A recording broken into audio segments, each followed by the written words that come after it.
How are you? You are well, eh? Yeah, very fine. Very okay. Sawa. I'm trying to get you, Nani. Ruben Kigame is also launching his presidential bid. Okay. Yeah, so it will be really fun. Kama inajulikana ati Victor pia ni wa kuinterview presidential candidate. Yeah. Yeah, it will be real fun. Yeah, nyinyi hamjui value ya hizi vitu bana.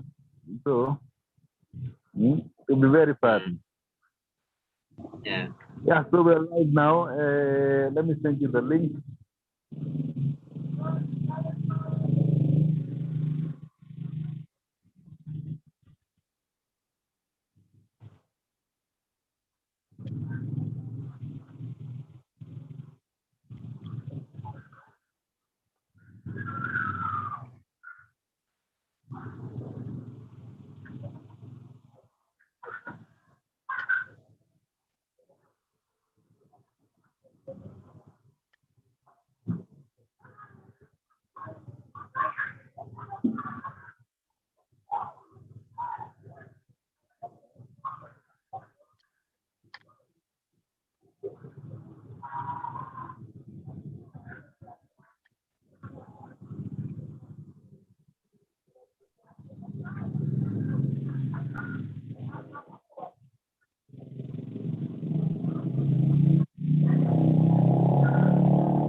Hello. Hello. How are you, sir? Mheshimiwa. Good morning. Yes, good morning this evening. Oh, yes. Yes. Well, it depends on where we... Fine, thank you. Yeah, depends. Yeah, depends from where you are calling, you know. Yes. But good evening. Yes. Yeah, good evening to you too. You have a beautiful background. Oh, thank you. Thank you. Oh, and yours is also very okay, very nice. Plain. Yeah. I hope my light is good enough. Or your light is good enough. We can see you, and I hope you can also see me properly. Yes, you know we are blessed with melanin, so sometimes. Yeah, we have to. Even during the day. Invest in light. Even during the day, mosquito can hide on you, my friend. Can be a habitat. Oh yes, but we have to show the significance of melanin. Has gone untold. When it is explained, then you can actually take pride on the fact that you have abundance or you are blessed with. Yeah. Yes. Yes. Otherwise, I'm glad to see you again. Nice to see you too. And, yes. Welcome. Though this is not the official welcome. That should happen in the next few minutes. No problem. Yes. You can feel free. Yeah. And, it's going to be a wonderful time. Thank you. Thank you. You had asked me to get in 10 minutes before. Yeah. Yeah. So that we can settle. That's okay. Yeah. It, People on YouTube who you are seen? also anticipating you to speak. But I've also sent. Yeah. Oh, sorry. Is that J.RODRIGUEZ? Yes, Mheshimiwa unanisikia? Yes, big boss. I was about to ask for you. Niko Mheshimiwa, niko sana. Yes. Yeah, I was saying there's a lot of people from YouTube also. So what I wanted to do, I sent the live link on the comment section and on your inboxes, so that if you want to use the link for people to watch, they can. But I know there are people from YouTube, but if you don't hear me here, you go for YouTube, making sure that the questions they ask can be given to Victor, and then Victor will be able to read them out to you. Fair enough. That's okay.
Even as we wait for people to come, I'd like to thank everyone who's here today to listen to us.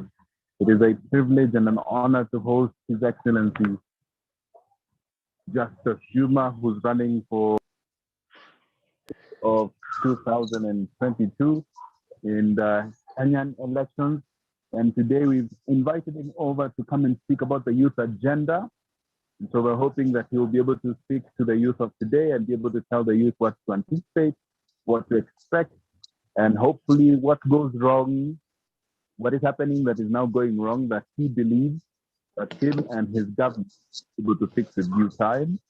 We are anticipating that he will also talk to us with regards to the different youth agendas that are going on in Kenya with projects of, that the youth have been given over the past 10 years or so. We're expecting a lot from him, and we're hoping that all of you will come and have your questions ready. I know my host, Victor Agali, also known as Vic Art Mwenyewe, he's ready to speak on behalf of the youth. Please do send him questions. I'm sure he's ready and prepared with questions as well. This, once again, in case you do not know, this is J.RODRIGEZ Entertainment, where, as always, we say we share the love and we spread the joy. And part of sharing the love and spreading the joy is being able to invite people we believe have what it takes to become the next great leaders of Kenya. I have personally had meetings with His Excellency himself, and I'm hoping that, he will be able to say a few things here and there that would change the minds of Kenyans.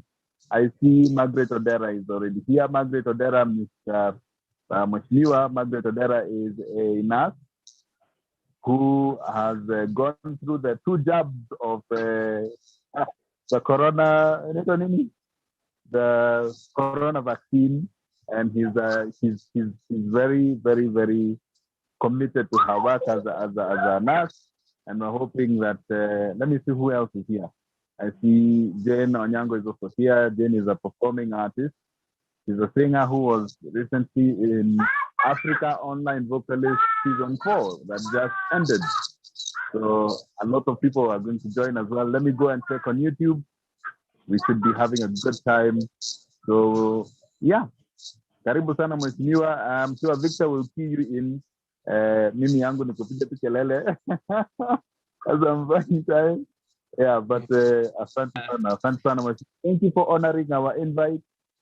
We understand that a lot of people sometimes may not want to honor invites like this, but we believe coming to the grassroots and speaking the very same people that you're going to expect and hope to vote for you are the same people who need to listen to what you have to say, and hopefully once they agree with your agenda, once they agree with your manifesto, that's what it's for, and that's what you do to make things work in Kenya.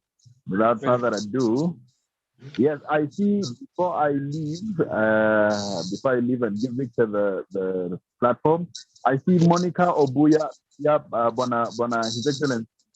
Can I just call you President? Hata kama bado unajua, we call things into being. Faith is assurance of things hoped for.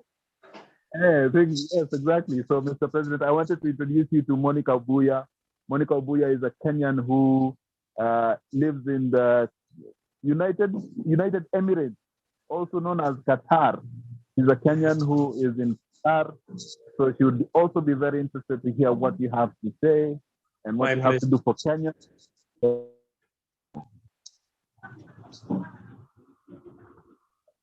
My pleasure. My pleasure to meet Monica. Yes.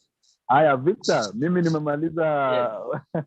In case you don't know, for those of you who don't know, my name is Julius Rodrigo Maora. You can find us on J.RODRIGEZ Entertainment on YouTube, or J.RODRIGEZ Entertainment Group on Facebook. You can find us on Instagram at JR_ENT_group.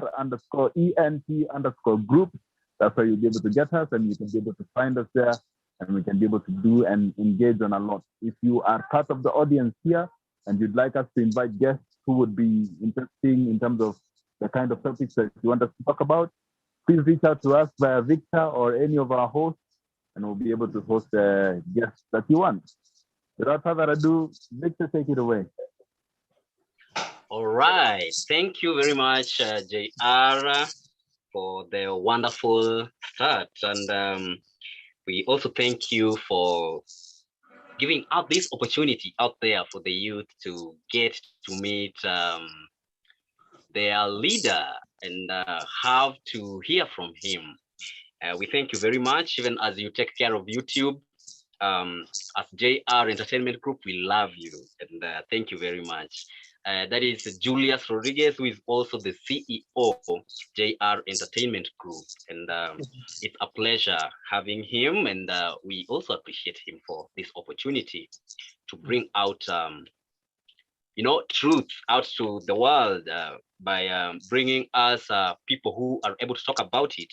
And today we are privileged to have an honored guest, and it's going to be wonderful. It's going to be amazing. And so this is Youthful Expressions Season 2, and we are doing our 5th episode today, and we are hosting Honorable, let me call you Honorable, His Excellency, Mr. Justus Juma. You can see him, he's a tall, built guy, you know. If I was to refer to the biblical description of who Saul was, then he's that kind of guy, you know. Yes, it's I know it's irrational, but you know, leadership also comes with size, you know. When you are, when you're really in the space, we get to even respect you more than we already do. So we thank you very much, sir, for honoring our invite and being humble enough to come and share with us. Thank you, and you're welcome. Yes. I appreciate the invite, and I just want to inform you that this is where we belong. There is no change that can take place outside the grassroots or without the citizens. And where citizens hang out, that is where I hang out, and that is where I belong. So this is my home, and thank you for bringing me home. Thank you very much. Thank you very much, sir. We are humbled to have you. And so welcome everyone. Those who are already in the Zoom room, let me just see if I can recognize a few of you. You're very welcome, Jane Onyango. I know this has been done by J.RODRIGUEZ. I'll do it again. Welcome very much, Jane Onyango. Margaret Odera, you're welcome. You are welcome, Monica Obuya. And the bigger audience on YouTube, you're also welcome. And I'll do this in the very early stages of the session. I'll announce it out to you guys that you can have your questions written in the comment section, in the chat box. If you're in the Zoom room, you can have your questions written in the chat box. I will be able to see them and I will relay them properly to His Excellency Justus Juma. And if you're on YouTube, you can write them in the comment section. J.RODRIGUEZ will note them, he will forward them to me, and I will be able to again relay them to His Excellency Justus Juma. So once again, you're very welcome, and I'm humbled to be the host today. I am Victor Agali, also known as Vicat, and it is going to be amazing. So, ladies and gentlemen, we are tackling a debate, the agenda of the youth, pre and post election. And this is coming in a very relevant meeting because we actually have one of the presidential candidates of the 2022 general elections gracing our session today. So you're welcome to ask questions and to interact with your leader and, you know, get to speak out that which disturbs you as a youth. You know, this is very specific to youthfulness, you know. It's a broad thing, and yeah, we just want to deal with it as a whole, the youth as a whole, in regard to the presidential agenda, pre and post elections. And I'm humbled to have Justus in the house. So, ladies and gentlemen, Justus is a compassionate husband and father to 2 delightful daughters, and has found a passion in creating access in high quality education, talent, high skill development, honest servant leadership among young people in Kenya. And so when we hold this meeting, we are holding it with someone who is passionate about the youth, someone who is passionate about one thing that is really important in a youth life, and that is education. And even when we leave that alone, when we look at him in the perspective of a leader, he is a leader who believes in servant leadership and honesty.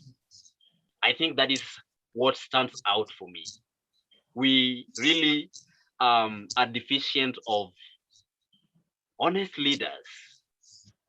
Yes, and you know, getting to have Justus Juma in the house, an honest servant leader, and who is very passionate about the youth is quite amazing. And sir, I'm going to talk a bit about you. I know you will do that for us, but I'm going to talk a bit about you so that I can actually get to, bring out the person that you are. You do a lot of things, and maybe you might miss to mention what we really want to hear. So you will allow me to help you do your introduction. And straight away, I'm going to ask you, sir, to tell us about your background, apart from politics and your desire to bring a change in our nation. And so driving you into launching your presidential bid in the 2022 general election. I would like you to share with us who is Justus Juma. Wow. You have mostly covered and touched on the basic introduction that I would have given about myself, because indeed, yes, I am a son to a lovely husband and a wife who gave birth to 5 children now surviving, and somewhere in the lakeside. And of course, our dad passed on last year. So surviving with my mom, who both of them are very proud of the initiative we've been engaging on. And they gave me a background, they gave me a foundation, and they made me believe that certain difficulties can be privileges. And they made me to see that is not that which wealth can buy, which can bring success. But they made me to see that even the difficulties we go through can build a new resilience, can build a new courage, can build a new intelligence that you need to turn your situation around such that even the underdogs can have a strategy and a future to beat all the giants. And I have believed in this. I have seen this all through my education and my childhood. I'm one individual who today I can testify that I've always enjoyed every bit of my life. But Victor, that life, I know given to some people, they will not enjoy. They will make noise. If I've seen guys who passed on, I've seen guys who have committed suicide, I've seen guys who have lost hope, I've seen guys who are ruined, but our belief and my resilience in what we were standing for actually has brought us this far. And so far I give it to my parents, and I'm thanking them for having supported me this far. And I am a youth who have always been told that we will be the youth or the leaders of tomorrow.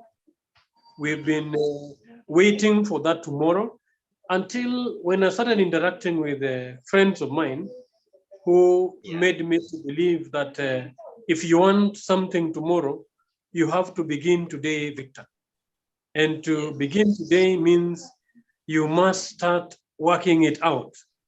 If they are telling us that we are going to be the future leaders, we are going to be the future presidents, I tell you, it will never be given to you on a silver platter.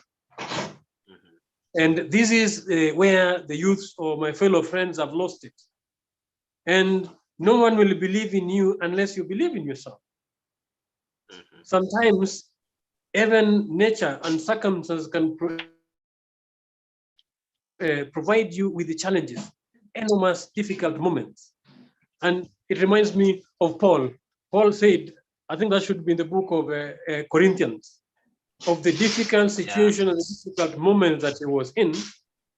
And he said in his flesh, there was a Satan that always fought and contended against him and always pulled him down from progress. But what did this apostle do? The latest guy. He turned it around and worked against his challenges with the hope.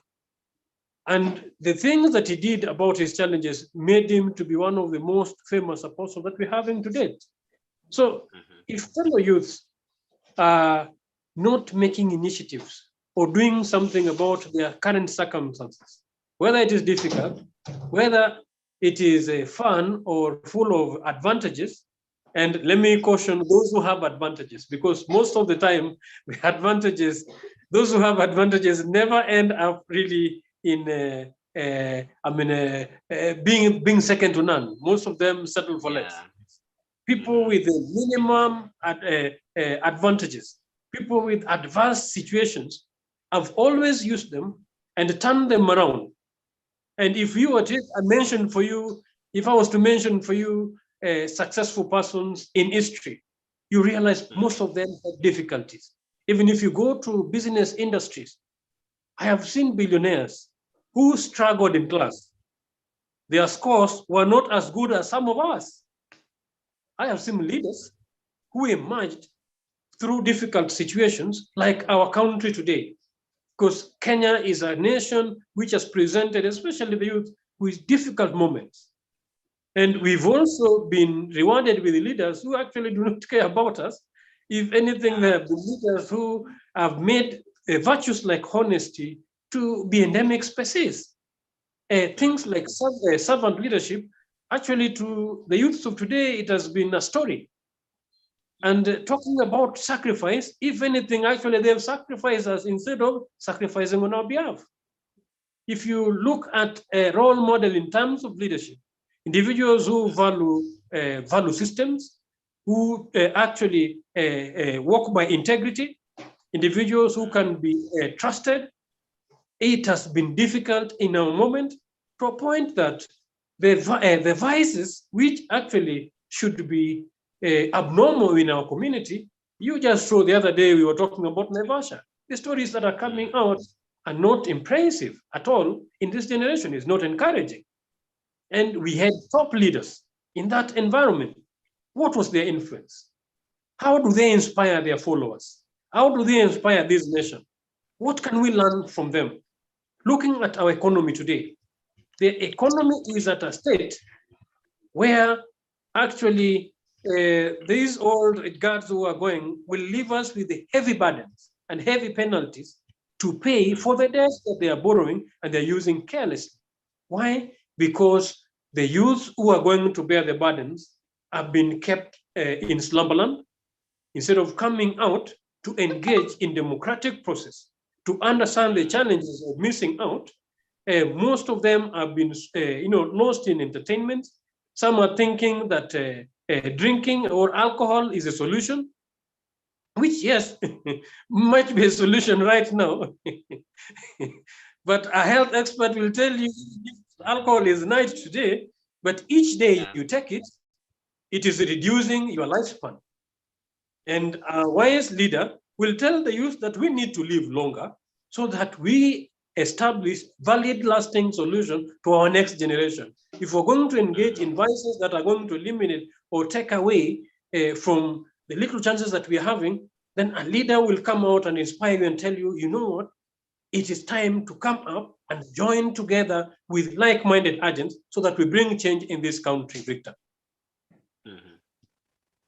Thank you very much, sir, for that insight, sharing with us your background and that how that has molded you into the Justus Juma we see today, and the Justus Juma who is aspiring to be the Kenya's next leader.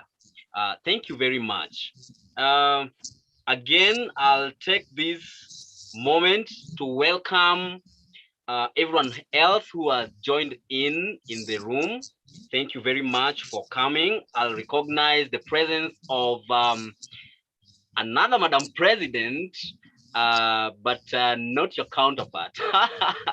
Another Madam President, she's Helen Tawali. She's our president in the musical world.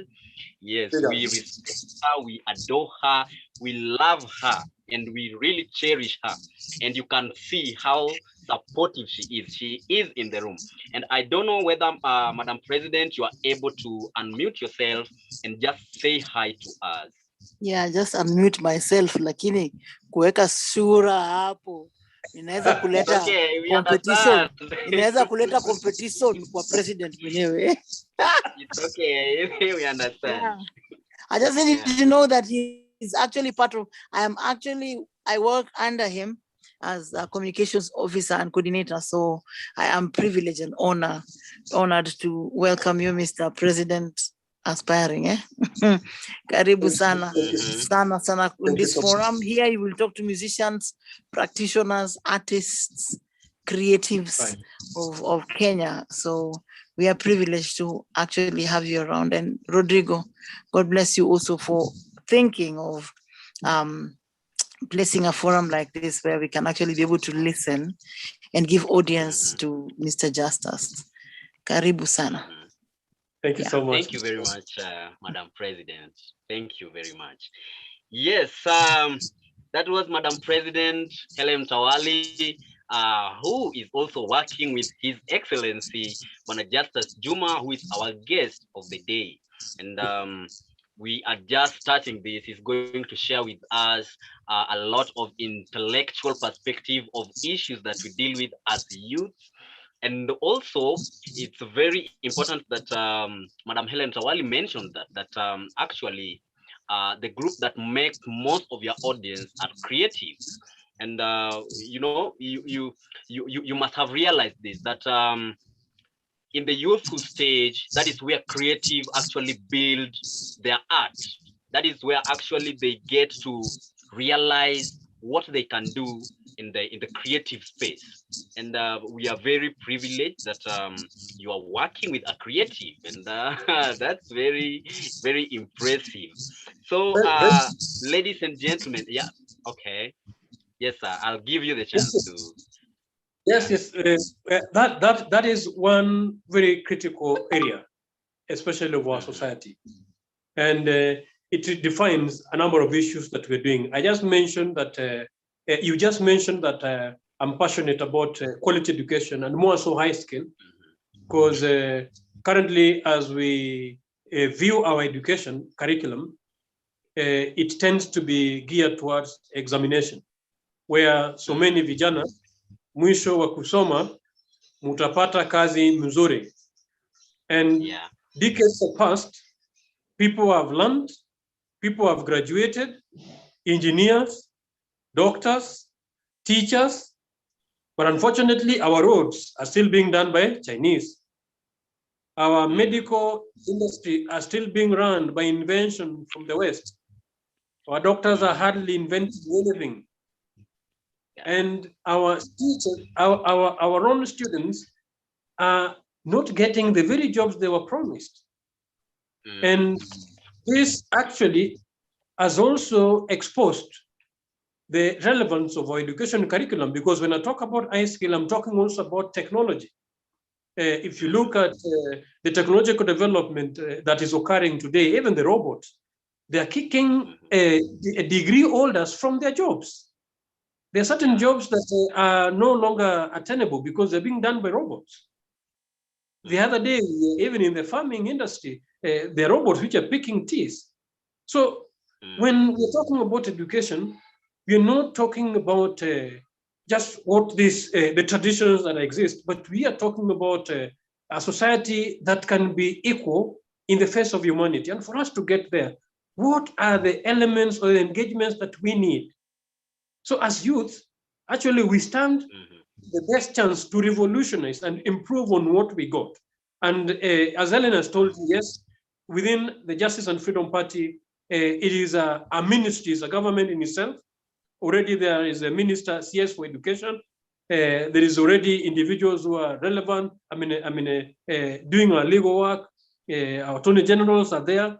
Various ministries that we're talking about are already existing with activities which we are engaging in with intention of rendering solutions and showcasing to the youth the alternatives that we need to go into. In education, we've been having certain activities with schools where we are telling students, yes, as much as you're learning, you can as well learn and work. Traditionally, we've not been working. We are isolated in a utopic environment where you go through 8 years, you finish 4 years, then after 4 years, you are doing some other 4 years again in the university before you come up with a master's, because the degree is no longer appreciated. Yeah. And from your master's, you go again to, and they even go for further study and still don't get jobs. So we have come up with a mechanism, and mostly when they finish the curriculum, the way it is designed, normally engaging back with the society normally becomes technical, and it becomes difficult. And these difficulties had made them actually land up where, instead of going back to the community, some of them have landed up in the slums, trying to look for jobs in the urban centers. Whereas if knowledge was applied concretely in relationship to the geographical location, you can be learning as much as working within the geographical location or geographical area where you are. And imagine, Victor, we are doing this right now. It is a project that I think UK government have made mandatory on all their public schools. Ours are still lagging behind, struggling to implement CBC, which we not even train teachers on. And we've initiated as independent entities to partner with schools, partner with students. Even as we're talking right now, there are programs which are running, which are training students, linking them with working place. We brought in employers. We brought in various institutions which are partnering with us to make sure that learners are able to learn as they work. They can do job shadow, they can visit workplace, and that way they get to interact with the technology in its actual reality. So that whatever you are learning, you can translate it to render a solution within the society. And those are various issues that we are doing to improve the well-being of our youth so that the youth remain relevant. Thank you very much. That actually touches a question that I had for you. You being a relentless superior education enthusiast, there's a situation that is already a calamity in the nation, and we are battling high education. I don't know how to put this. We are battling high education costs. Joining a university and getting a course to study is not an easy thing. It's not on it's not a budget that is easy, that is affordable by everyone, and it becomes even worse when you are out there. And yeah, I'm very sorry. Looks like our guest network is a bit unstable. It just left in the middle of a question. I hope is getting back soon. Just so you know, we are hosting Honorable Justus Juma, who is the founder of the party that is using to vie for presidency, and it's called Justice Freedom Party of Kenya. And as he has explained earlier, it's already a government in itself. They've been doing a number of projects out there, projects that are evident and you can relate to. And his purpose for coming today is to talk to us about agenda of the youth in in the presidential election. And we are very humbled that he's able to share with us insight. Justus Juma is a zealous, passionate, multi-talented, resilient, and relentless superior education enthusiast, and a leader who is driven by high quality education, health, economy, governance, spirituality, network, partnership, and outreach to the most underserved members of our society. And we are humbled that he is here to tell us more about that.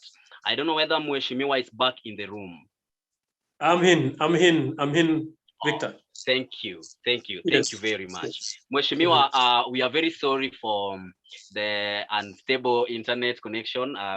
We are glad that you're back. You left when I was in the middle of asking you a question. As a relentless superior education enthusiast, we have a situation that is already oppressing us here, especially as youth. We are trying to get to school to acquire knowledge because we also don't want to be ignorant. Yeah. Right. So you find a situation where the education cost, especially in our universities, is very high, and it becomes even worse when you get out with you have your degree, you are a degree holder, and just as you said before, you don't have a place to work in.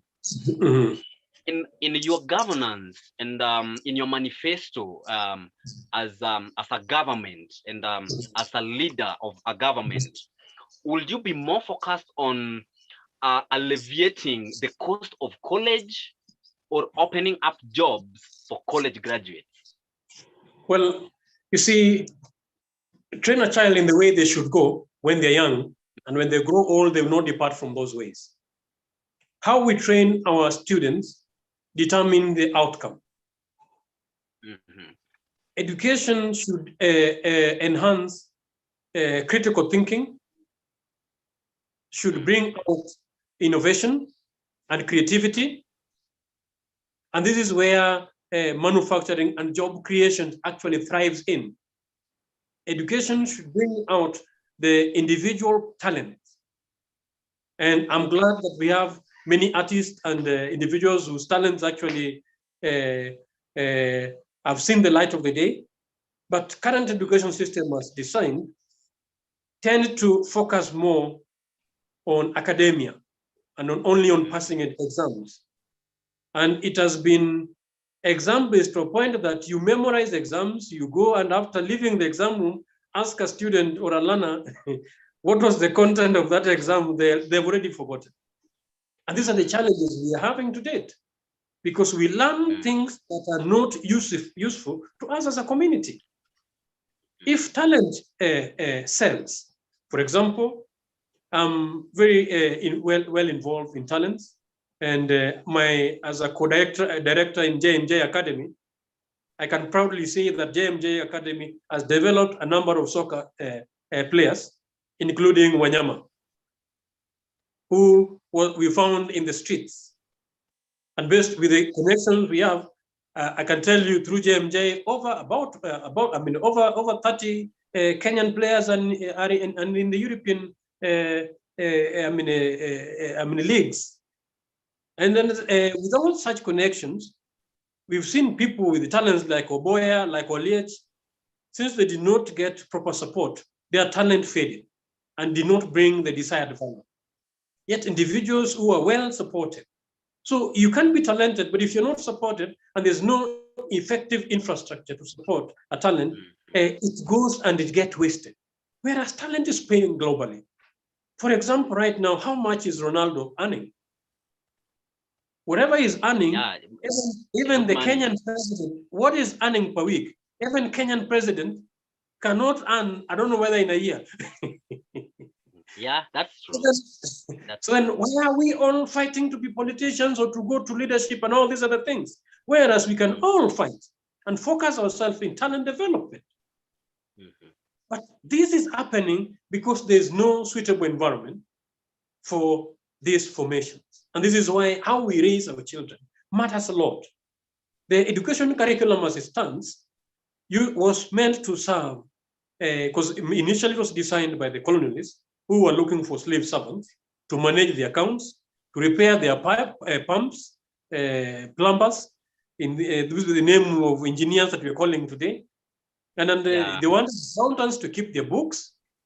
And they designed the curriculum to produce individuals who could not be critical thinkers, who could not be innovators, individuals who are not able to be creative. And this type of curriculum, it has kept us so busy, I tell you, to a point that it ends up breaking your creativity or your individuality. By the time you get out of it, you can't even help yourself. You find somebody with a degree, and now we are even having some politicians who take advantage of every situation. Some are calling them conmen, and they are giving them mukokotenis to push further, giving them wheelbarrows to push further, and then some are keeping them in the street to sweep the trees. The streets, which are not dignified jobs. And when you're not treating yourself, your people with dignity, the rest of the world will not treat yourself with dignity. It will not treat you with dignity. You abuse your citizens, the rest of the world will abuse them equally. This is why we've seen foreigners coming here and with impunity abuse Kenyans right in our face. Yet we have the constitution with a government in place mandated to protect the rights of the citizens. These are the challenges of bad leadership that we've been experiencing. I tell you, if we focus a little bit in relaxing this current curriculum, CBC is some of our contribution, and the way CBC is being implemented is not what we envisioned in our proposal in 2006. Whatever they are proposing to date and whatever they're implementing, the way they're implementing even haphazardly in a manner that actually will not bear the desired results is not what we envisioned. So if we were able to relax and refocus on talent development and of course character formation, which is barely lacking. The reason why there is no honesty, there is no trust. People have adopted concept of relativism, of Machiavellism, the concept that we know are not comparable to our identity, because as they mostly look at our languages are Semitic, the Eastern languages. And the Semites, you follow the Semites, you'll follow the Abraham, you'll follow the Moses, you'll see Jesus, you'll see the wisdom of Solomon. And all these wisdoms cannot be compared with the wisdoms of Aristotle or Socrates or Machiavellians, whose concept of knowledge or intellectualism is geared towards manipulation, is geared towards treachery, is geared towards hate, whereas we have foundation with ideology of love, with wisdom, with knowledge, with honesty, with kindness and mercy. Why would I trade this for hate, for treachery, for deceit? Whereas everything is relative to how you can manipulate it, or the winner takes it all. Yet we have mindsets which are able to make our society be enough for all of us. So if we have the right leadership or mindset in leadership, I tell you, Victor, this country, you will not believe, because if we study even biologically and historically the significance of these individuals in this geographic location, we ruled the world. But our leaders are the ones who have suppressed us and have kept us captive with education curriculum that makes us, and actually I call it factory, a mass photocopy of individuals, and you're photocopying individuals to a point that you kill their passion, you kill their interest. And look, the other day when they were choosing the schools for students, why would they choose for you a school? If you're interested in a school, that's what you want, isn't it? Why do they choose for you a subject? You need to go and study. You need to study the subject that you're interested in, isn't it? So this is the colonial mindset where they force you to be what they want, not what you want. And we're telling Kenyan citizens that enough is enough. Where we've reached, we can't bear the desired fruits. there's in the Bible in Jeremiah 6:16 says, when you reach the crossroad where there's confusion, go back to the ancient path where you lost the way, and you shall find the rest. And we know the way, and we know the right thing, because majority of Kenyans, as we know, we are agrarian pastoralists. Majority. About 25% are the town dwellers or the city dwellers. And my amazement, and this is what I was asking Jubilee government the other day, if you look at their policy and their manifesto, it is based on science and technology and all the frameworks whose foundation are belonging to the East or to the West. And us, we are consumers. And the more we consume, we enrich the East and we enrich the West. Whereas majority of our populace are agrarian pastoralists. If our policy was even 20% towards those agrarian pastoralists, I think the story will be different. If the policy is entirely towards the foundations and the instruments that you are consuming, you have no control of, you are subjugating and subjecting the entire nation into those foundations where there'll be consumers, there'll be slaves, and sincerely speaking, and this is what is happening. In this state today, we even import toothpick. How? In this state today, even the little things, we've been wearing mutumbas, yet we have things that can make clothes here. In this state today, we can't eat our own food, which is fresh from our own garden, because some greedy politicians must bring maize from Mexico. Some greedy politicians must make money using our public national treasury, and the food they are bringing in actually is unhealthy food, which is again rendering us sick. And you go to the same hospitals, the health instruments actually are abused, they are dilapidated, because the same president's relatives are using public resources, squandering them, trying to make themselves richer than we don't even know who. So yes, Mheshimiwa, I'd love to interrupt and bring you back to something that you've mentioned in the beginning of your speech as you were answering the question. I know that you'd support the idea of having appropriate literacy in workspace, because that is how we build a nation properly, right?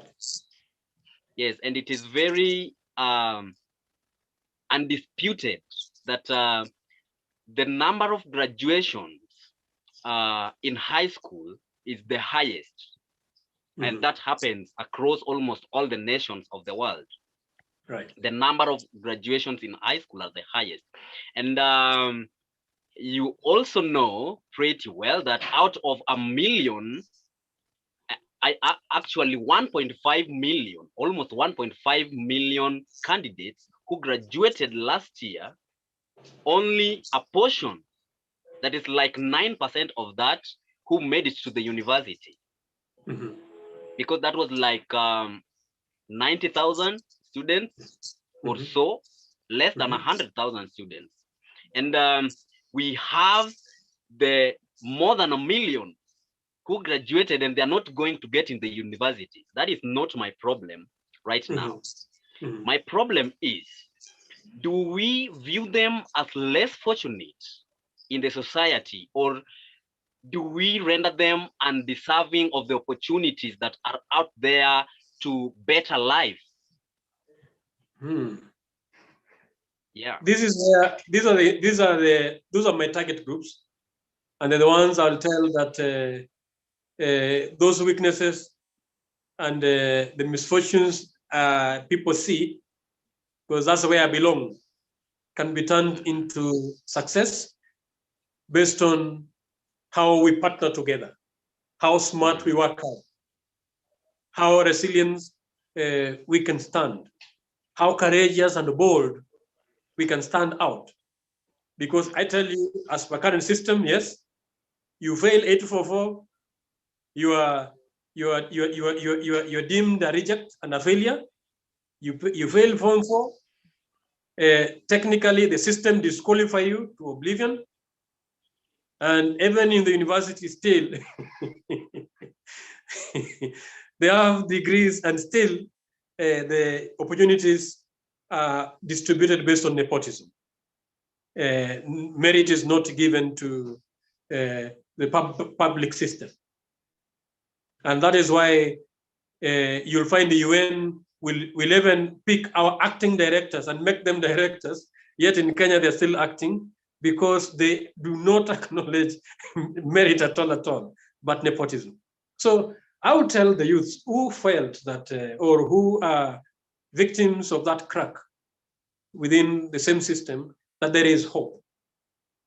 And we've championed, and here I partner with the Elimu Nyumbani, and we've championed alternative mechanism on how to learn. You can still get your degree, even at home. There are mechanisms that are available. And yes, through Elimu Nyumbani, we'll have a session to take you through those ones, and you can see, or you can find options. And over and above the same, these are individuals who can still also go ahead. And I tell you, let me tell you, the most successful persons, not only in Kenya, you'll find some of them are not degree holders. They say A students are working for D and E students. Is that true? Well, it's true, because if you look at global, global millionaires, I can mention various names. So I would tell the youths not to give up, because these are the individuals who fell back, used those talents, and used those challenges, and they managed to realize themselves. And majority of them managed to develop their talents, went back to their skills, and those are paying more than any other thing today in this world today.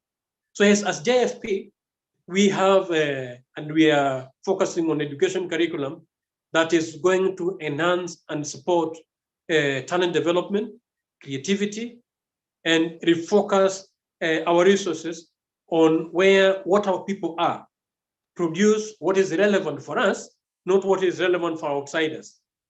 If we are not going to take tea, then we'll just produce the tea that we can take, because if the commercial value of tea is not adding up to us being competitive globally, then we will invest on resources that are able to make us be competitive. So we have a very effective and elaborate manifesto on our education system, if you were to mention just that alone. But education aside, we also have effective plans on our economics, on how to have effective. They found us already doing and implementing the up-down approach of the economics, and even Jubilee members who launched their manifesto 10 years ago are now talking about bottom-up economy. What has stopped them? From the last 10 years, we gave them power from implementing. Now they are coming to imitate us and regurgitating the ideas we've been speaking, huko kwa grassroots, and they're trying to use the same to warn us to get into the office and take us in vicious circles again come next 5 years. And I think these are the individuals we have to resist. And Victor, we appreciate the number of individuals who have served this country. They are individuals who are heroes to date, based on the things they did. Some help us to fight colonialism. And that was a serious fight we needed to do then. Even if you were there under me, I tell you, you would respect those who did it. There are those who have fought us for us to get this democratic space we are talking about. And they are heroes, we celebrate them. There are those who have helped us to get the constitutional reforms that currently some still want to keep changing. But we are reminding them that change is spontaneous. And our generation, the change that we're pushing for are not the change of yesterday. Though the heroes of yesterday are relevant, and this is why those individuals were relevant to us, but they've forgotten that they need to pass the baton. Because globally, look at the leaders globally. Macron of France, look, it's just Nini US, which is returning, who is returning some wazes, but look at the teams around them. Globally, youth or young people are coming up and they're making changes that are really desirable. How about our country? We cannot sit back and watch and see our country driven down the drain and being driven by archaic ideologies, which should be in the past. We should have progressive minds, which actually are able to propel our country to be second to none. And that's what we stand for, Victor. All right. All right. Thank you very much. I love the explanation that you've given to that.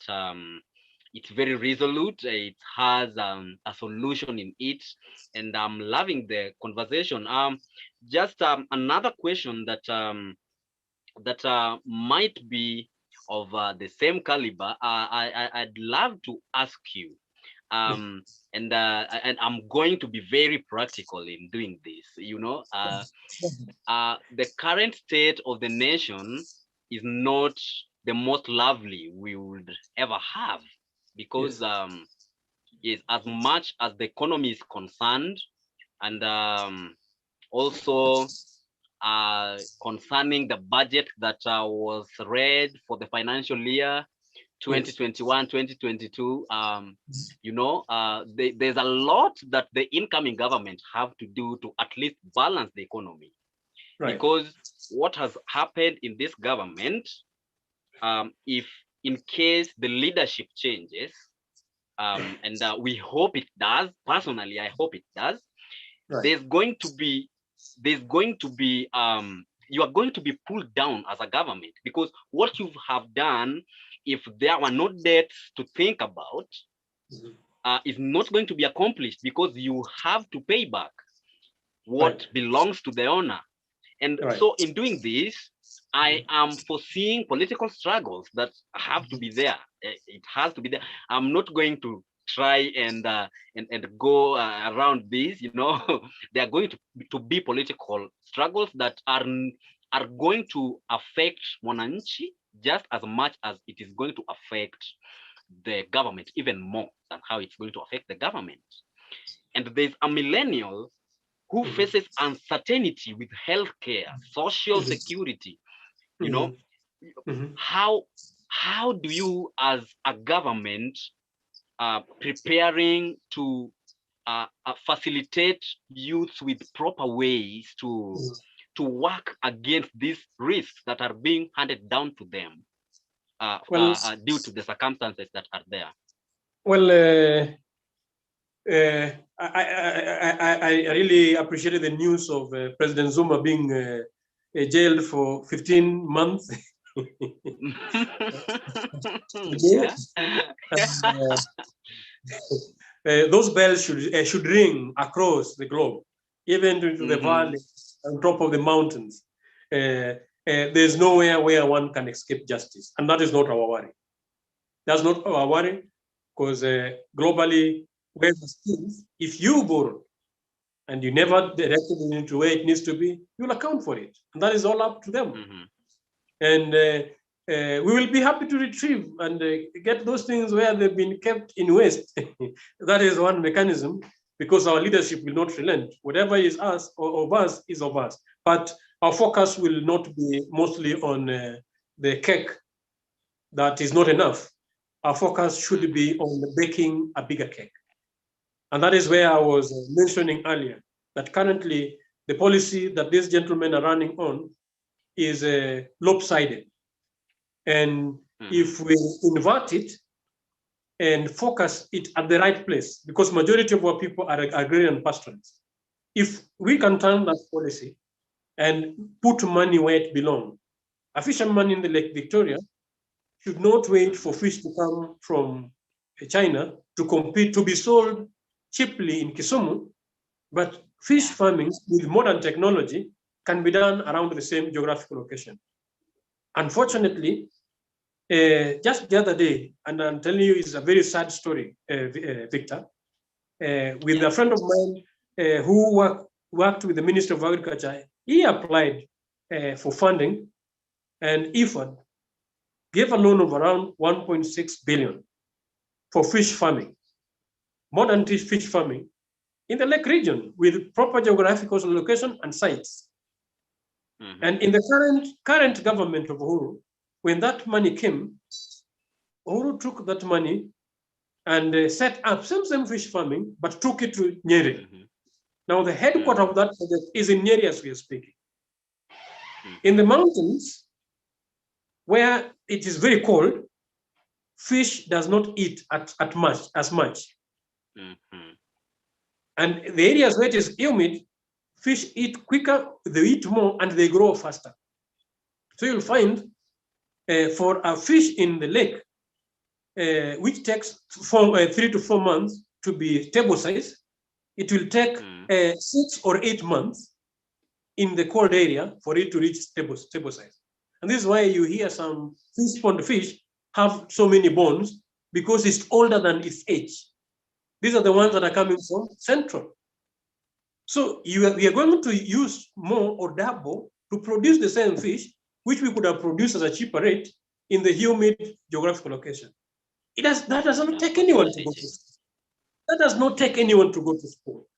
This is just ignorant tribalists who have taken tribalism to another level, to a point that is even abusing basic economic principles. So we end up paying double and even wasting in production of the same fish, just because somebody thinks that that geographical location is not deserved to be elevated economically, and all that we need to give them is dance the way they were dancing the other day, blessing them with the corona, and now locking them in their houses. I tell you, these are individuals who deserve to go to jail and, if possible, pay for their own sins. And we are capable of our economic policies in the right areas and make sure that the right geographical location produce the right products. Yes. So let's come back to perspective. I know that we really have a lot to share about this, but my question was, at least if you can narrow this down to us as a government, do you have a resolute plan to at least take care of the young person who knows nothing about the debt that you acquire as a nation, to as a government, to facilitate your project? Yes. How do we expect the party, Freedom Party of Kenya, to handle this, so that we don't have the same struggles that are there today? We will invest a lot. I probably speak about this as a part of content creators and curriculum developers on various education curriculums. And some, like a Hebrew lecturer, I've developed a curriculum that can make somebody learn within 6 months. And it's a course that will take you 4 months. But how I've simplified it is very easy to learn, for example.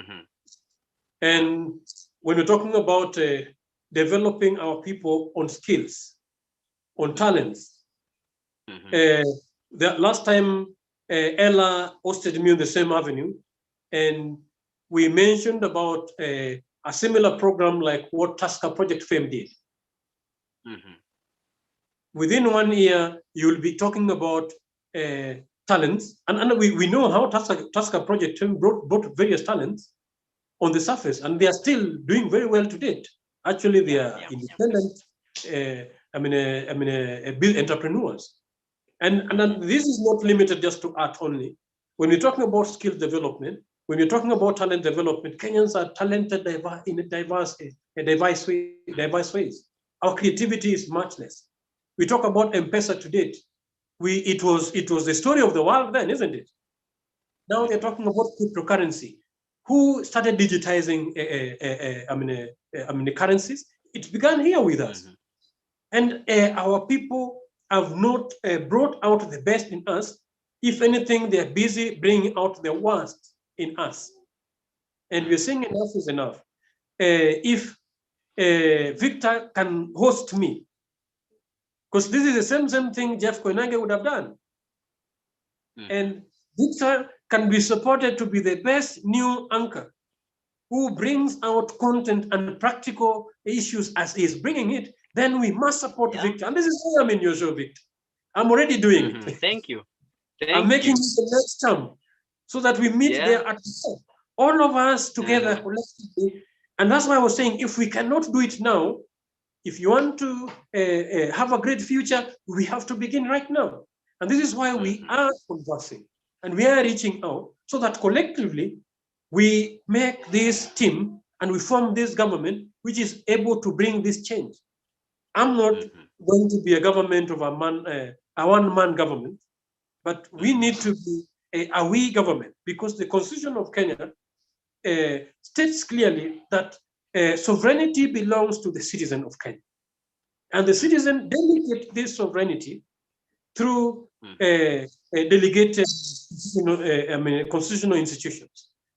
And it's the citizen who gives. The power lies with the citizen. And Victor, key and what is direly lacking in our democratic process to date is the participation of citizens in the democratic process. Citizens who are enlightened, who can manage to put their leaders to be accountable. Citizens who can inform and determine the policies, even the budgetary development initiatives within their geographical location. As it stands today, is happening the opposite way, or the the reverse way. What we need to do is engage, and we've already begun. And I'm sure a majority in this group, when we leave today, they will leave owning this responsibility. Because for us to achieve this, it can't just be just as Juma's responsibility alone. It is a collective move. Or else, if we sit back, the same impunity, the bad boy, bad girl, because today the politics is left to the bad boy and the bad girls. And the bad boy and the bad girls are doing very well with the bling blings, and they see money, they will waste it and throw it all over. They use it to buy integrity and buy their way and look popular. And they cannot even do any, given an office. You've seen some people, actually the topmost bad boys, being impeached from their offices. They can't even manage and sustain being in an office. So why did we put them there in the first place? But culturally, the media have started glorifying such individuals to be the leaders. And they're the ones that push down our throats, because the good man or the good woman was doing nothing. And I'm coming out, and Victor, I'm telling you, we started doing something, and I'm also doing something. As a political party, we've registered a political party, and we are inviting you, we are inviting all the artists to boldly come out, enroll for positions, political positions. You can vie as an MCA, I'll give you a direct ticket, I promise that. You can vie as an MP, I'll give you a ticket, I promise that. You can vie as a governor, I promise that. Even Madam Helen, I've told her, if she can be our best president, I will step down. She'll be our next president, because let the best candidate win. Kenya deserves it. Wow. And that's what we've been preaching. So if we can collectively come out and move this country to the next level, I tell you, our children will not be going through the same things that we are going through. We cannot be sitting back and blaming and crying as people have been doing before. We can start take this country to the next level. And I tell you, our fathers who fought for this liberation will be very proud of us. And so will be our children. Thank you.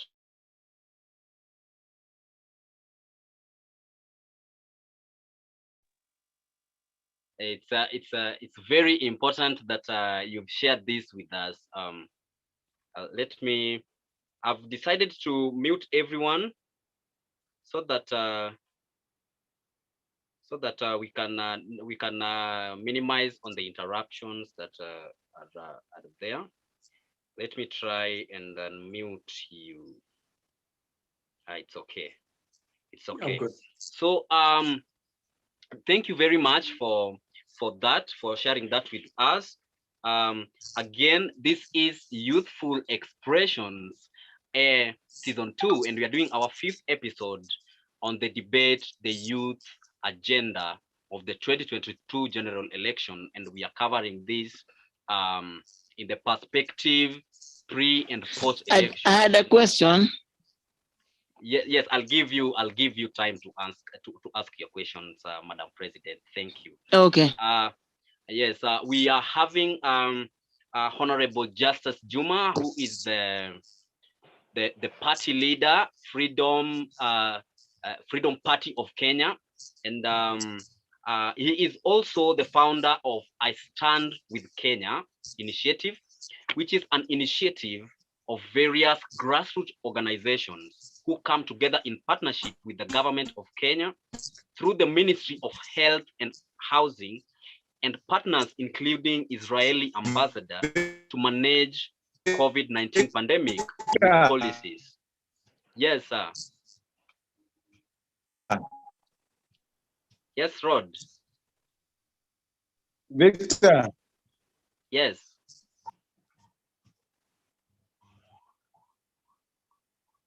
Yeah, he called me and he left. Yes. Well, yes, Rod. No, I just wanted to say it's called Justice and Freedom Party of Kenya. Oh yeah, Justice and Freedom Party of Kenya. Sorry about that. Sorry. Thank you for that correction. I was going to do it. Yeah. Yes, it's okay. Yes, that is Justus Juma. He is the founder of Justice and Freedom Party of Kenya. And as I was saying, he is doing a number of partnership with the different organizations. And that makes the big group I Stand with Kenya initiative. And it is a group that is focusing on managing the COVID-19 pandemic. And is doing this with policies, food aid to vulnerable citizens, training and strategic advice on how to combat the pandemic. And we are glad that he is here to tell us more about that. And sir, I'm looking at ending the session in the next 15 minutes. And before that, I want you to attend to two questions. And one of them being the question from Madam President Helen Tawali. So I'll ask Madam Helen Tawali to unmute herself and ask away. Okay, my question was, don't you think that we are suffering this thing of inherited leadership, for lack of a better way to present it? Because sometimes if that is exercised, it's close to nepotism, and nepotism is what will make us suffer.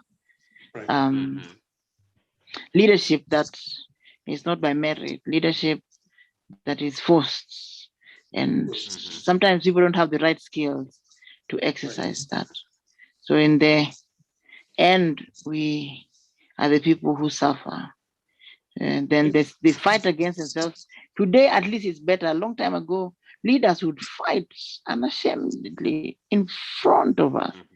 See hata tunafundisha baba na mama wakiwa na shida, they don't fight before kids. They go to the bedroom, fight there. But today's leadership, people fight in front of us. What are we supposed to think? And do you think that is where all this corruptedness is taking us to? I don't know what your comments would be, Mr. President. I do agree with you. That's a beautiful question, Madam President, because currently our political system, more so the political parties, they were formed around individuals. And these personalities, most of them have not been driven by ideologies. And majority, as you said, yes, have inherited way from colonialists. And they set up their political parties such that the membership around their political parties are based on who is the best sycophant, not who is the best, who is best merited. And as a result, they force down the citizens' throat. And that is actually the bottom-up approach political concept, which have always left the citizen with the leaders they never desired. Most of the time, we are left with two evils to choose from, with an absence of a just man. And this is why sometimes Kenyans have gone beyond limits. You saw in Meru, they even elected a university student. Was it 23 years old? And we've seen various cases where Kenyans have stand against all these odds. And this is what actually the resilience that actually give us motivation, Madam Ellen, because Kenyans have stood, despite all these challenges we've gone through, they've showcased in certain instances that they can choose right leaders. But unfortunately, we've not been having alternative political parties with their ideologies, like now Justice and Freedom Party. This is some of the limitations that were limiting Kenyan citizens for them to support and drive around ideology that can move them forward. And with that solved, I think this election might be a different case scenario. I've equated it to an underdog, David, with a strategy to slay the big Goliath. And in my case, what the instrument or the tool they've been using as their means to inherit or manipulate power has been money. And they've been using wealth to buy out individuals, to put wrong people in positions, which, as we're talking right now, Madam Ellen, you can attest to the fact that we stood when they were trying to force BBI down people's throat. Today, we were having an open hearing on the appeal, and I am the number 12 petitioner who petitioned BBI when we were questioning some constitutionality of certain things that they were bringing. And these are tests to us that impunity cannot reign anymore if we are able to stand. And to date, I can confess to you in this meeting that there will be no BBI. If it comes, it may come through the other back doors, which we will still close. So if we continue going with them and engaging them in the right way, as the Constitution envisaged, I assure you, Kenyans, these people are very easy to defeat. But we've always stayed off and allowed them to reign. And this is the mistake and the sins of our generation, because the youth are also going into their houses, and in the South, what do? They give you alcohol, they give you rungus, they give you guns, and you end up killing yourself. Because look at 2007 election. Look at 2002 election. Look at 2013 election. It is the youth who keep on dying year in, year out. And these guys, they come and they shake hands on your behalf, on your blood. And they cut deals. And they pay themselves hefty rewards on your own behalf. Yet you are the ones who fought. Youth, we are saying enough is enough, and no one is less. And if anything, we need to know that their strength, and this I equate to Goliath, the strength of Goliath became Goliath's weakness. And David did not fight with Goliath the way Goliath was expecting. And these are the things we have to change. So, Victor, we are not going to go to their TV houses where they are controlling agendas. We are going to come to your TV houses. Invite us as more as possible. We are ready to come even daily and keep engaging. Because David coined a different strategy now to fight Goliath. Before Goliath knows it, David was already shooting him with a sling and he was down dead. So we must change our strategies, but in our strategies, we must be swift. We must work hard. We must work smart. We must be intelligent, and we can outweigh and outsmart these guys in their game. I do not believe that we are less. We are only less because we've not done something about it. But this time is an opportunity for us to make an history, and I will be glad to make this history together with you. Thank you very much. Thank you very much. That is actually very impressive that you are talking about leadership diversity and attaining leadership on merit, attaining office on merit, because we have a lot of people who are in office because they know somebody who knows somebody who knows somebody, and that brings a lot of struggles to the mwananchi who depends on this guy to to perform, to bid on their behalf, to attend to their needs, and it's not working because of issues such as nepotism. And I'm very happy that you've covered that in the worstest way possible. Thank you very much. There's a question that is coming from David Agali. David Agali is my brother, and I'm very happy that he's in here. David Agali is asking, apart from the many plans that you have, the youth, and the many struggles that you are trying to eradicate, what is the big agenda for the youth? Because we've had the government make promises, and in the end, they're not able to sustain the youth, the Kenyan youth. what is the bigger agenda that you have for the youth, apart from the few questions that we've asked you and you've shared with us? What are what is the big agenda that you have for the youth? David Agali, karibu, and thank you for the good question, because my heart runs around the youth, because they are energetic as I am, and they are the strength that we need right now to be swift enough and to the Goliath who keep on scathing and abusing us every day through our TV, through our economic system, through the institutions that we've given to them. You've seen, instead of them serving us, they've done the reverse. They are fleecing us, they are sacrificing us, and they're looting right, left, and center. And David, in Justice and Freedom Party, we currently are implementing 7 pillars. And these 7 pillars include spirituality, education, economics, governance, health and environment, identity. And in all these areas, we already have various activities that we are doing and partnership that we are partnering with other individuals. And in education, we are focusing on education that will add value to you, develop your talents, develop your skills, develop innovation and creativity. And we are not just talking about developing, we're talking about empowering it. And some of us have already begun, and we are doing it.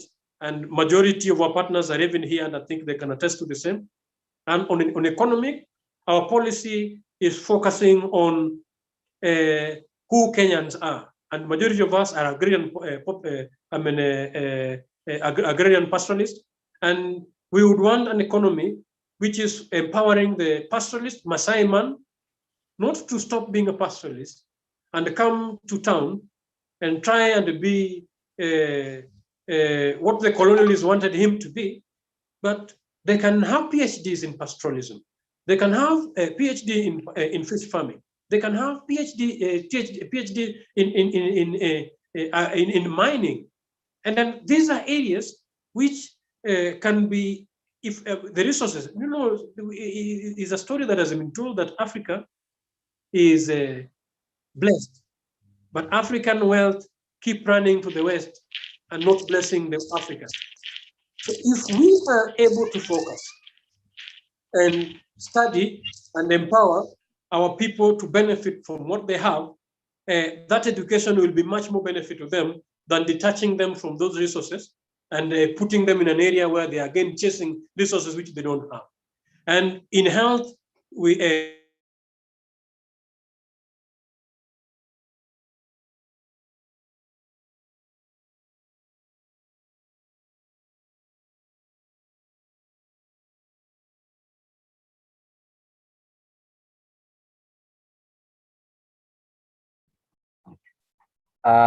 Sorry about that. I think there's an issue with the president's connection. I hope he gets back soon enough.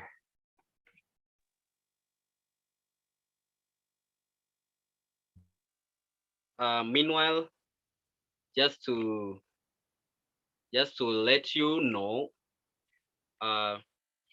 Justus Juma is our guest today, and he was trying to answer a question from David Agali, who was asking about the big agenda for the youth in his government. And I hope he's coming back to finish on that. And I'd like to let you know that he is also a tactful financial and economic analyst and a diplomatic communicator, devoted lecturer of the Hebrew language, part of the things he do, and is also an innovative curriculum writer, and having initiated alternative education curriculums, which have been co-opted in the competency-based curriculum. So we really have an insightful guy with us, and we are privileged to have him share with us his thought, his view, his plans, the agendas that he have for the youth. And as Rod brings him back, I'd like you to continue writing your questions. Don't worry if you wrote a question in the comment section and it has not been attended to yet.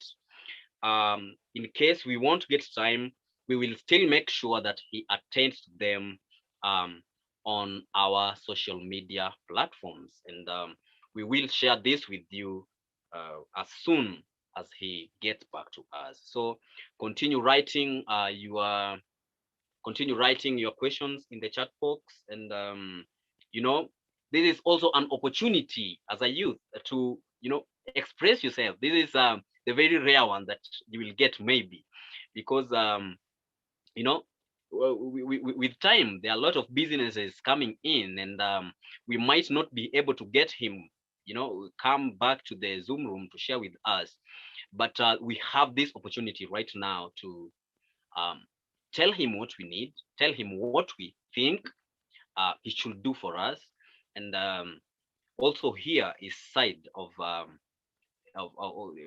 how he's going to handle that. So this is the very most open space and opportunity that you will get to do that. So feel free, whether you're watching us from YouTube, whether you are in the room, you are welcome to ask your question away. We are a bit worried about time, but we hope he gets back, finishes on that question, and gives us his sticker and you know, parting shot, and then we will attend to the rest of the questions as soon as he does attend to them. We will share with you on our social handles. This is Youthful Expressions Season 2, and we are doing our 5th episode, and this is discussing the topic, the youth agenda in the presidential elections. And we are bringing this into perspective, trying to hear from one of the presidential candidates, Mr. Justus Juma, try to get his manifesto and that specifically narrowed down into the plans that he has for the youth pre and post elections. And as you've heard him say before, he is doing a number of projects that are mainly reaching out in schools and trying to, you know, change the face of education. And this one specific thing of introducing the curriculum in which you can study and also at the same time. And you know, in the year, that sounds really amazing. And when you look at it in perspective, as a youth, it's a good plan, and we are happy that he initiated that. I can see his back in the room, and I will give him this opportunity to wrap up on the question that he was answering, and then Mheshimiwa, you will give us your ticker and a parting shot for the youth, and we will call it a wrap. We are very sorry about the network interruptions, but we are glad you're back. You're welcome. Actually, Victor, the reason why the president, Justus was locked out is because we locked the room a while back. Someone was trying to hack in, but yeah, someone was trying to hack in as well. That's why I also had to lock the room. But Mr. President, sasa endelea. Thank you. We are indeed in war, so even here we fight it on. Yeah. I didn't understand how I've been doing Zoom and I don't just log out like that. This one is special, but I appreciate. Yeah. I appreciate. Okay,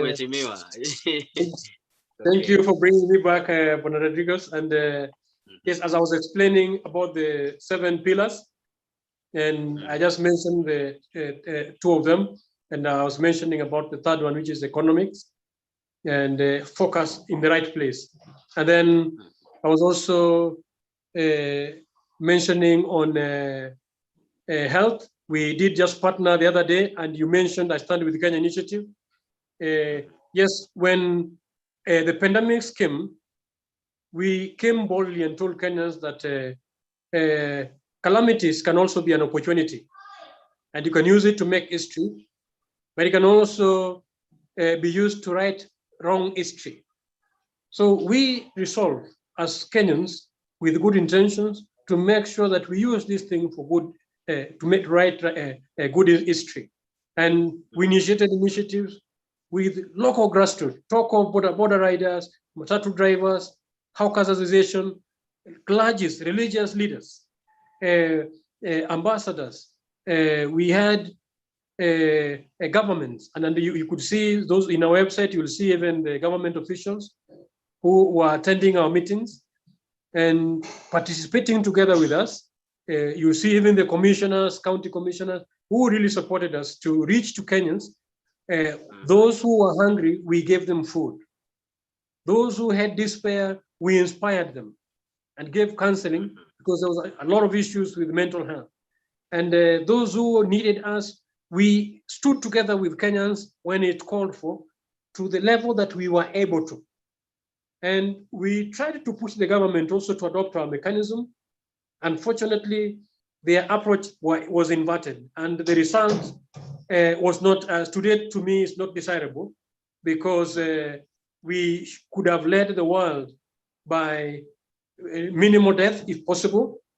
And Kenyans came out. You saw Kenyans who were creative. They were inventing bed, they were inventing aerators, they were inventing, and then we have even the individuals who have invented vaccines and even alternative treating mechanism, and they're not being given an audience. People are busy rushing to the vaccines, which right now you hear the Indian variants. Right now is not accepted in Europe. If you're vaccinated with it, you have to be vaccinated again. And then we are subjecting citizens to unnecessary duress. And lately, you can even see the Kisumu factor. To me, I count it, or I equate it to bad leadership. So yes, these are initiatives we've been working on. When you talk about identity, yes, we celebrate our originality, we celebrate our history, we celebrate our heroes, and one of them is Ellen Mutawali. You know that. When she's in the house and she starts singing, and this is why she's on top of Justice and Freedom Party. She is the one leading our communication, and she's the one in charge of all our events. I tell you, you leave those events more healed, more refreshed. You look forward to the next one, because these individuals have not looked into the potentials and the talents that our people have. So yes, in our identity, we are individuals who are proud on what who we are, and that's the right history we are also trying to push in our education curriculum, so that we take away this identity presentation that has been given to us by our colonizers. Those who are telling us that we are Bantus, and you know, Greeks will tell you that Bantu, it means forest. Because your parents followed the forest, they call you Bantus. And because your parents followed the Niles, they call you Nilos. But we are investing and telling our people to rewrite our history. Let's go beyond the Nile we followed. Who were we when we ruled the world? And that's when you realize that probably you are related to the Solomons of the world.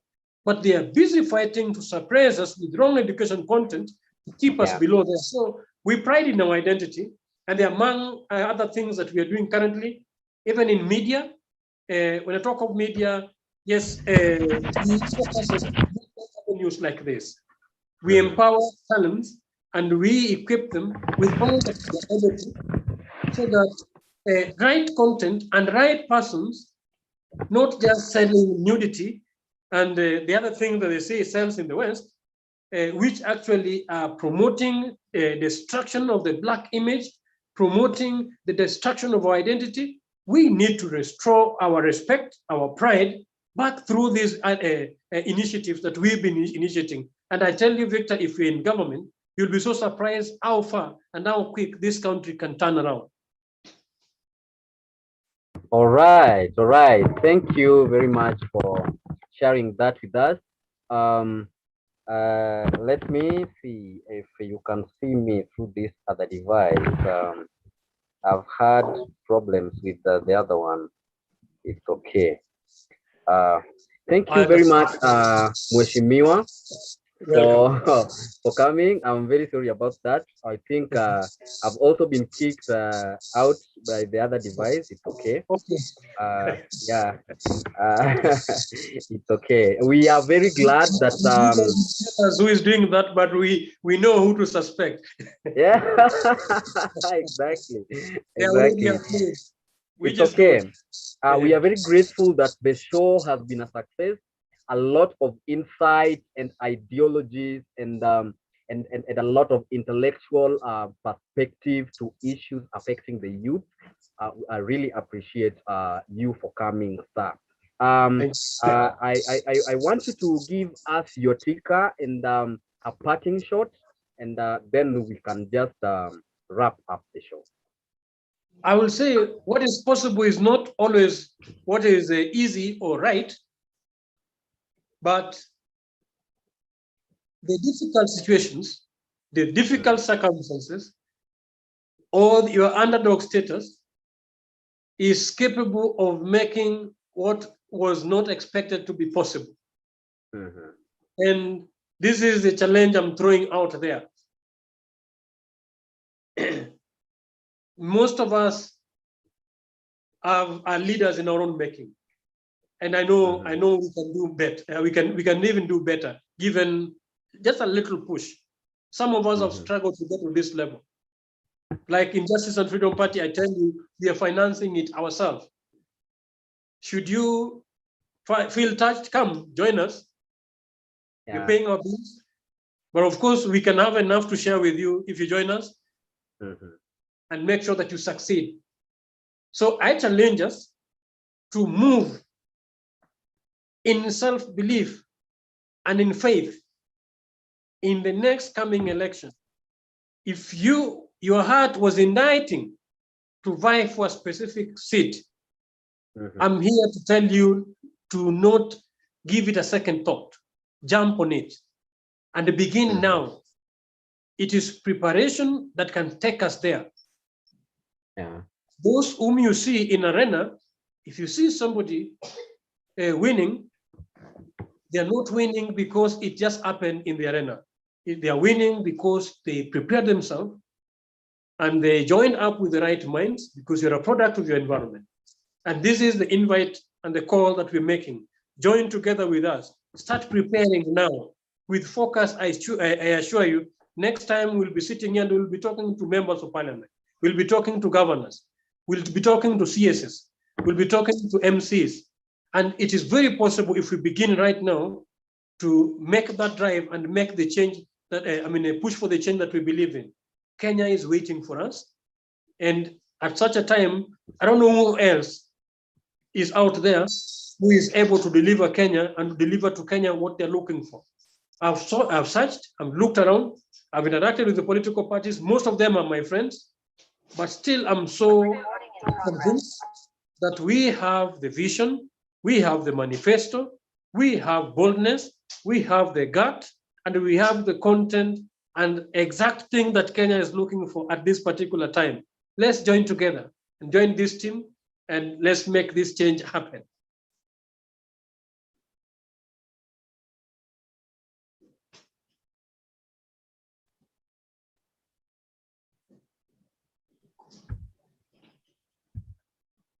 I hope Victor is still there with me, or should I continue? Yes, I think you can continue. Oh, okay. Thank you, because I just concluded, and I concluded by inviting Kenyans to make this happen. And while they're doing this, I know today Rodrigo just informed me that somebody is trying to infringe. I tell you, NIS are not sleeping. They follow me day and night, and I don't hide. I stand in the open. Let me tell you, Rodrigo, they've invested even various media houses, and they are trying to say that some have been warned not even to host me because some people are feeling that we are a bit dangerous when we are allowed to speak. And I've always told them to bring it home. We will seek alternative mediums like this, and we will move forward. And Right. if they are teaching us, they do not know. We are skilled in fighting. We are skilled in Right. this war. We will always find Right. avenues to continue moving.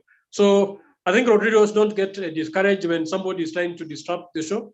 But Right. the intention that we had was to come out here and make our voice known boldly without hiding. And we are going to go out in the top of the mountains and tell Kenyans that change is here and there's a new dawn. And we are the agents of that new dawn that we need to make known in this country today. Right. Thank you very much, Bwana President, Your Excellency. It's been an honor to host you. And don't worry, J.RODRIGUEZ Entertainment, we believe in sharing the love and spreading the joy. Don't worry, we are usually hacked whenever we have people of influence, not people who have something to say and people who have something to give. It's been an absolute honor to have you over. We are looking forward to having you next time. Thank you again for agreeing to meet with us. We cannot wait for elections of 2022, Bana. We're looking forward to, and like Justus has said, it's been quite the day. If you are a person here who's interested in vying for a political seat, he says the Justice and Freedom Party of Kenya is willing to take you on. Bwana President, where do we find you? Have you said where we can find you? On your social media handles, where do we register? Justice and Freedom Party, register with Rodriguez, register with Ellen, register through our websites. You will find our handle, Justice and Freedom Party, Facebook, Justice and Freedom Party, IG, Justice and Freedom Party, Twitter, Justice and Freedom Party, and there are contacts over there that you can use to register. We welcome all to be part of our team. All right, Victor is back. Victor, tufungie show. Thank you so much, Mr. President, for coming. It's been an excellent honor. For those of you who are on YouTube, asanteni sana. Stay tuned. This is J.RODRIGUEZ Entertainment, where we always share the love and spread the joy. Victor. All right, thank you very much. I'm very sorry because of the interruptions. I don't want really not okay. I don't want to say wrong, and it's okay that I'm back. I'm glad. Thank you very much for joining in. We love you. We appreciate you. We adore you, and we welcome you always.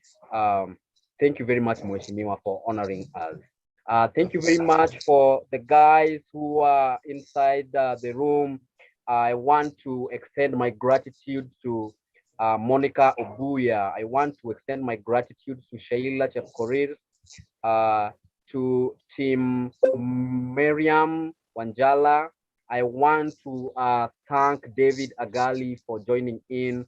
I want to thank Madam President, Le Presidente Helen Tawali, and those who joined in the cause and left maybe for other reasons. We appreciate you. We love you. I want to appreciate our YouTube audience for being with us throughout the show, and you've all made it a success. I can't thank you enough. Thank you very much again, Bwana Mheshimiwa. And one of these fine days, we will call you back again. Maybe when things are better, when things are taken care of, you know, when situations are proper, we will welcome you back again and hear from you. Otherwise, we are calling it a wrap right now. This is J.R. Entertainment Group, where we spread the joy and we love you guys. Thank you very much. You can